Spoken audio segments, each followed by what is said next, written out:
วัสดีค่ะสวัสดีค่ะบิ่มเช็คราคาค่ะแป้งเช็คราคาค่ะวันนี้เรา2 คนจะพาทุกท่านมาเยี่ยมชมโครงการ Econ Nature พระราม 2 ค่ะค่ะซึ่งโครงการนี้นะคะทางปรินซิลิกเนี่ยก็ได้จัดทำโครงการนะคะภายใต้คอนเซ็ปต์ Oxygen Community ค่ะก็คือโครงการนี้เนี่ยจะมีพื้นที่สีเขียวอยู่เยอะมากๆเลยนะคะแต่ก่อนที่เราจะไปชมโครงการด้านในเนี่ยเดี๋ยวเราไปชมเส้นทางการเดินทางยังโครงการกันก่อนค่ะไปชมเลยค่ะ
สำหรับแบบบ้านในโครงการนี้ก็จะมี 2 แบบด้วยกันนะคะแบบแรกคือแบบแอสเตอร์ค่ะขนาดที่ดินนะคะเริ่มต้นอยู่ที่50ตารางวาแล้วก็พื้นที่ใช้สอยอยู่ที่157ตารางเมตรค่ะแล้วก็จะมี3ห้องนอน2ห้องน้ำแล้วก็2ที่จอดรถค่ะค่ะส่วนแบบบ้านที่เรา2 คนจะพาทุกท่านมาเยี่ยมชมในวันนี้นะคะคือแบบบ้านที่มีชื่อว่า Peony ค่ะอยู่ด้านหลังของเรานี่เองแบบบ้านหลังนี้นะคะมีเนื้อที่ดินเริ่มต้น55ตารางวาค่ะพื้นที่ใช้สอย165ตารางเมตร3ห้องนอน3ห้องน้ำ2ที่จอดรถเหมือนกันค่ะ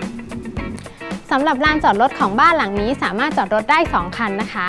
ส่วนตัวพื้นลานจอดรถบ้านที่ส่งมอบลูกค้าจริงๆจะไม่ได้ปูหญ้าเทียมแบบนี้มาให้นะคะแต่จะเป็นซีเมนต์ฉาบเรียบลาดยาวไปจนถึงหน้าบ้านเลยค่ะค่ะตรงนี้ก็เป็นทางเข้าบ้านนะคะทางโครงการเนี่ยออกแบบบ้านให้เป็นสไตล์อเมริกันคอตเทจนะคะตัวนี้ก็เลยจะเป็นบันไดที่เป็นระเบียงอย่างนี้สวยงามมากเลยนะคะส่วนถัดไปด้านนี้นะคะด้านในก็จะเป็นสวนค่ะซึ่งทางการก็ให้ต้นไม้ใหญ่ต้นไม้พุ่มสำหรับจัดสวนได้เหมือนกันนะคะเดี๋ยวเราเข้าไปชมข้างในตัวบ้านกันก่อนเลยนะคะสำหรับประตูบ้านตรงนี้เนี่ยเป็นประตูเขียวตะแสงนะคะเป็นกระจกเขียวตะแสงแล้วก็ข้างในเนี่ยก็จะเป็นห้องรับแขกเดี๋ยวไปดูกันเลยค่ะ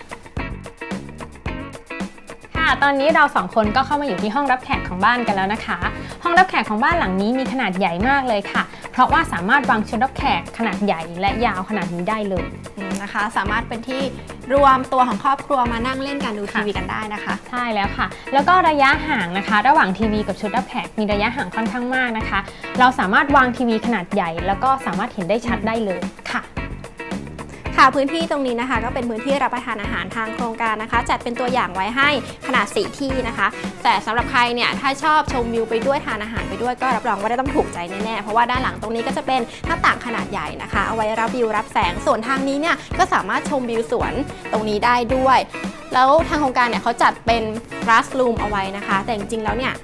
จะไม่มีไว้ให้จะมีเป็นแบบพื้นไม้ยกระดับเอาไว้ให้เท่านั้นเองนะคะถ้าใครอยากจะต่อเติมเป็น classroom หรือว่าจะเป็นห้องแยกอีกต่างหากก็สามารถทำได้ค่ะสำหรับพื้นที่ที่ถัดจากโต๊ะรับประทานอาหารนะคะคือเป็นที่เตรียมอาหารค่ะที่ทางโครงการ Built In ขึ้นมาให้ค่ะ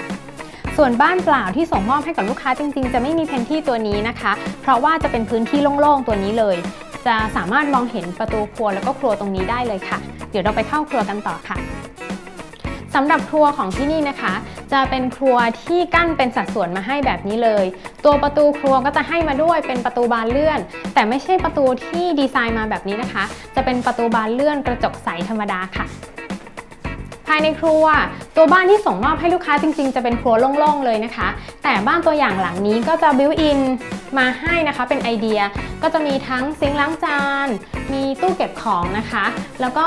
จะมีฝั่งนี้จะเป็นชั้นวางของเป็นเตาไฟฟ้านะคะก็จะบิวอินมาให้เป็นไอเดียค่ะส่วนภายในครัวยังมีหน้าต่างบานเลื่อนนะคะเป็นบานเลื่อนระบายอากาศเวลาทำกับข้าวก็เปิดหน้าต่างบานเลื่อนระบายอากาศได้นอกจากนี้นะคะยังมีประตูสามารถเปิดออกไปลานซักล้างด้านข้างบ้านได้อีกด้วยค่ะ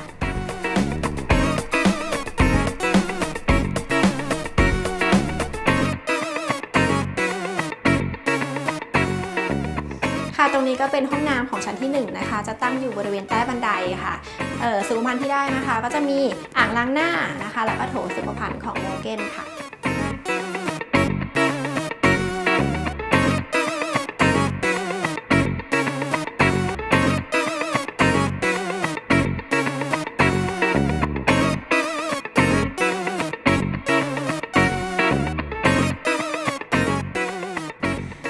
ก่อนจะขึ้นชั้น2นะคะเรามาดูในส่วนของบันไดก่อนเลยค่ะตรงนี้นะคะก็จะเป็นหน้าต่างบานฟิกขนาดใหญ่นะคะสำหรับรับแสงอยู่ตรงบันไดขั้นแรกนี้เลยค่ะค่ะส่วนตัวบันไดของที่นี่เป็นบันไดโครงสร้างเหล็กนะคะพื้นบันไดแล้วก็มือจับเป็นไม้สำเร็จรูปค่ะส่วนตัวราวบันไดเป็นเหล็กทาสีแบบที่เห็นนี้เลยค่ะเดี๋ยวเรามาขึ้นชั้น2กันค่ะ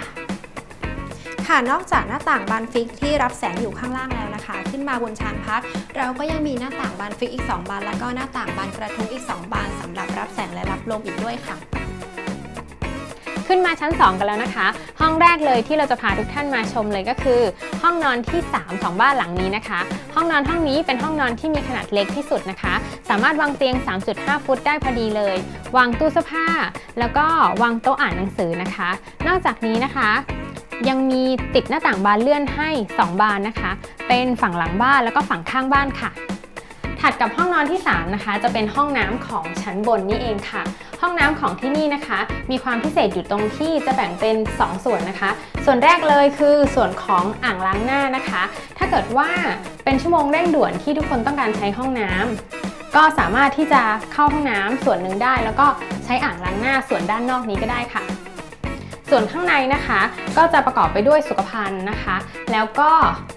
ฝักบัวอาบน้ำนะคะเป็นส่วนอาบน้ำซึ่งสุขภัณฑ์ของที่นี่ให้เป็นของโมเกนนะคะห้องน้ำของที่นี่ยังเดินระบบ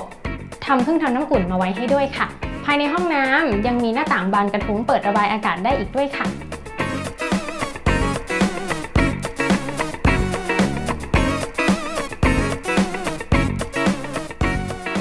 ตอนนี้ก็อยู่ในห้องนอนเล็กห้องที่2กันแล้วนะคะห้องนอนนี้เนี่ยคือจะสว่างมากเป็นพิเศษเลยทีเดียวค่ะเพราะว่ามีหน้าต่างบานสไลด์นะคะให้ถึง2ฝั่งเลยทีเดียวนะคะแล้วก็พื้นที่ในห้องเนี่ยก็กว้างมากเลยยังสามารถจัดวางโต๊ะเขียนหนังสือโต๊ะงานมุมนี้ได้ด้านหลังนะคะก็จัดวางเป็นตู้เสื้อผ้าบิวอินขนาดใหญ่ได้แล้วก็อีกฝั่งนี้เนี่ยก็ยังสามารถจัดเป็นชั้นวางของได้อีกด้วยค่ะ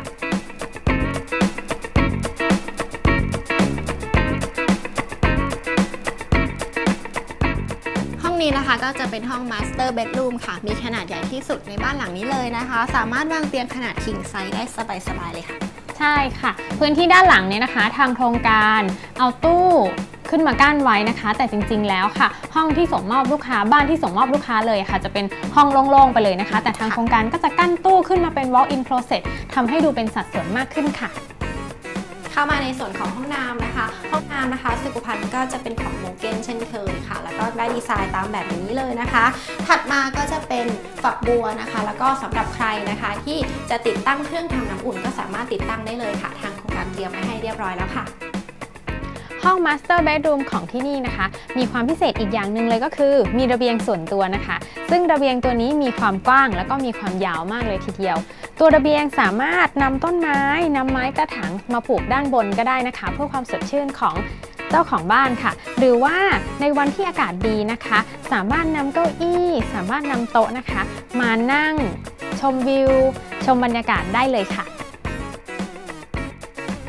เป็นยังไงกันบ้างคะสำหรับบ้านที่เรา2คนพามาชมในวันนี้ค่ะสำหรับใครนะคะที่ชอบบ้านสไตล์อเมริกันคอตเทจนะคะคงจะถูกใจกันไม่น้อยเลยแหละค่ะใช่ค่ะและสำหรับใครที่ชอบความเป็นธรรมชาติของบ้านนะคะบ้านที่นี่นะคะยังให้พื้นที่สวนค่อนข้างมากนะคะเปรียบเสมือนเป็นออกซิเจนการ์เด้นของบ้านได้อีกด้วยค่ะใช่แล้วล่ะค่ะเพราะว่าทางโครงการเนี่ยใส่ใจรายละเอียดเรื่องต้นไม้นะคะพอสมควรเลย